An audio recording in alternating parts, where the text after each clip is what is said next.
Hi friends, welcome back to Mr. Kane's Storytime.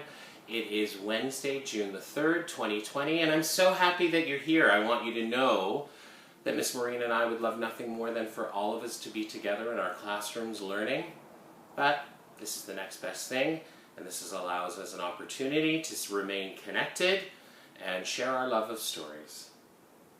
I have a very special book I want to share with you today. It focuses on racism, which is something that has been in existence for a long, long time.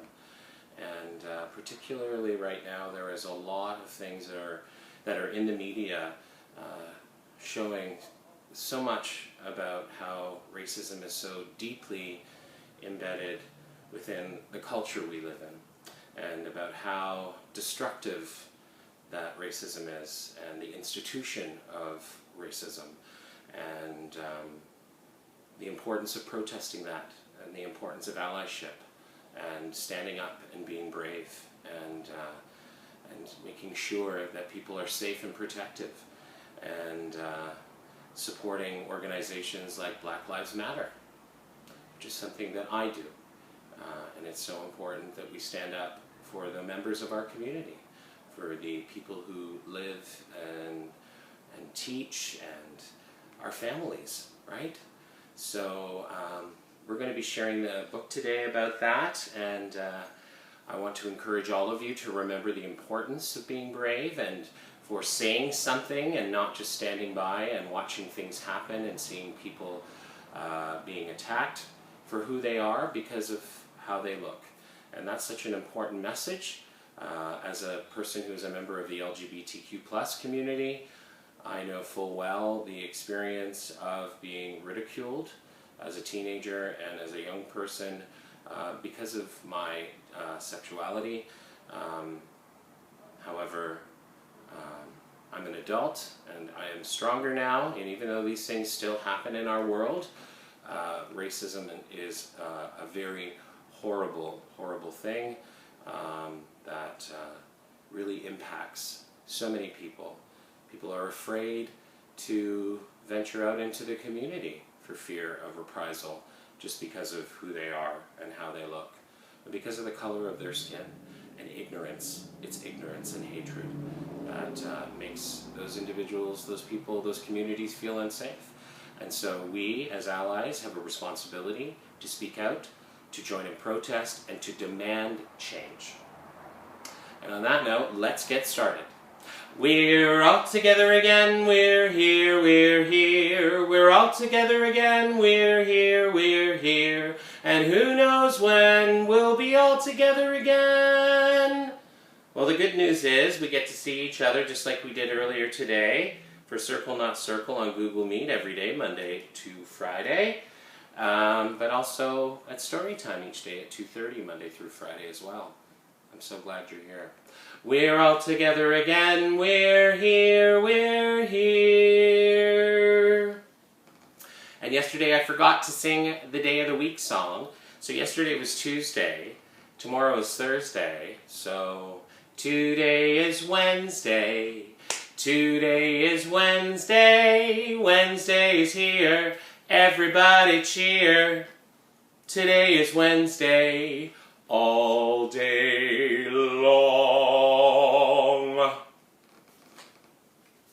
Today I'm sharing this book, The Proudest Blue by Ibtihaj Muhammad.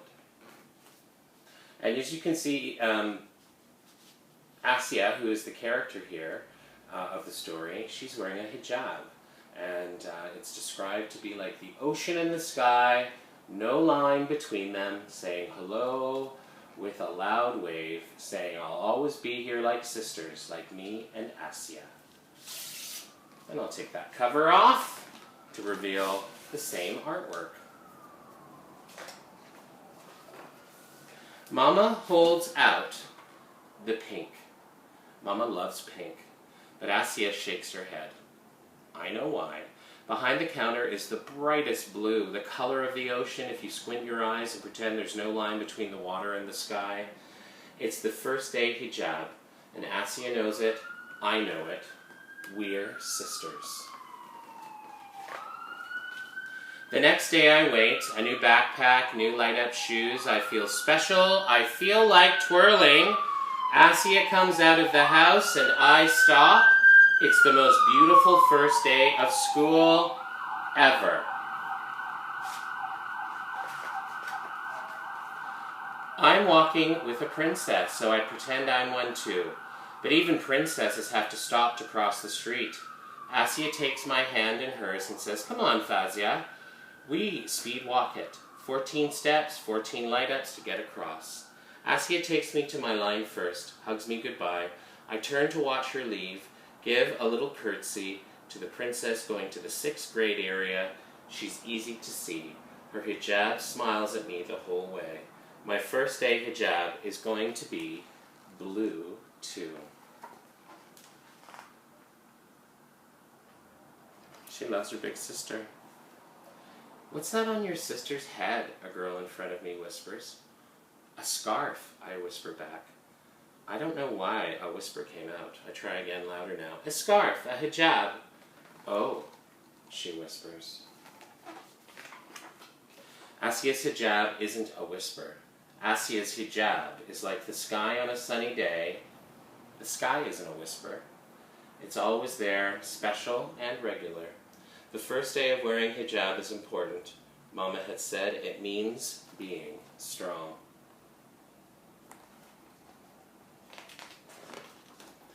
I turn, but I can't see the blue anymore.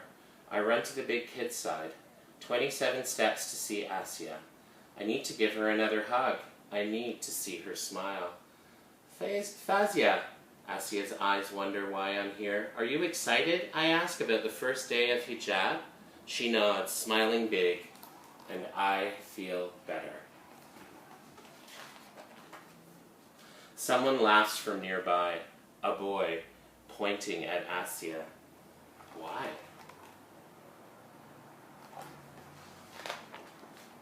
Asiya's hijab isn't a laugh. Asiya's hijab is like the ocean waving to the sky. It's always there, strong and friendly.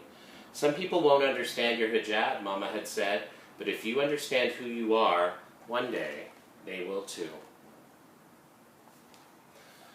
There's a lot of people out there who are very judgmental and very ignorant and very hateful and will ridicule other people for being who they are. But we know that we are stronger together and that we must stand up and support one another and make sure that those people that are spewing their hatred don't feel powerful. And when we stand up against them, they lose any power they have. It's all a facade. A facade means it's not real. So the more that we fight and the more that we stand up, the braver we are, the weaker that those weak people will get. In class, I draw a picture, 2 princesses in hijab having a picnic on an island where the ocean meets the sky.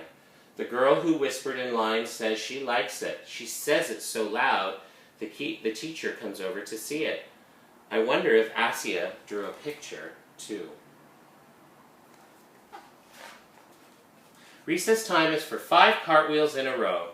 I land the last one near the 6th graders, near Asiya and her friends. Near a boy yelling, "I'm going to pull that tablecloth off your head." Is that kindness? That's hatred. That's ignorance. Asiya's hijab isn't a tablecloth. Asiya's hijab is blue, only blue. Asiya turns away. Her friends turn away. They race to the middle of the schoolyard, their shoes pounding the pavement, playing tag. "Mama, don't carry around the hurtful words." Others say, "Drop them. They are not yours to keep. They belong only to those who said them." It takes me 48 steps to get away from that yelling boy. Do you see that yelling boy? He doesn't really look like anybody in particular. That's because he represents a lot of people. There's a lot of that in the world, unfortunately. And like I said, it's our job to be brave and to stand up for one another, protect one another, because we're all stronger when we are together. After school, I look around. I look for whispers, laughs, and shouts, but I only see Asiya waiting for me like it's a regular day. She's smiling, strong. We crossed the road hand in hand. I can't wait to get home to show Mama the picture I drew, to show Asiya that I'm wearing the same hijab in it. Because Asiya's hijab is like the ocean and the sky, no line between them, saying hello with a loud wave. Saying I'll always be here like sisters, like me and Asiya.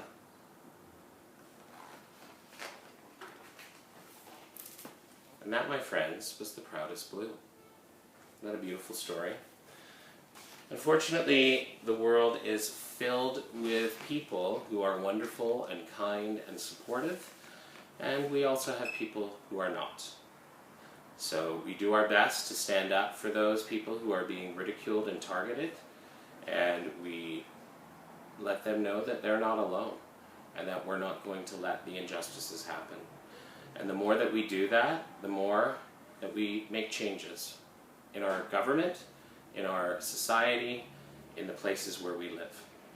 Always remember, be brave. Don't stand around silently and watch. It makes you just as complicit in that process if you don't say anything. Always remember to speak up and to protect and to defend your friends. Thank you for joining me today, everybody. I hope I get to see you again tomorrow. Have a lovely evening, and Circle Not Circles tomorrow morning at 11 a.m. I'll see you then. Have a great evening.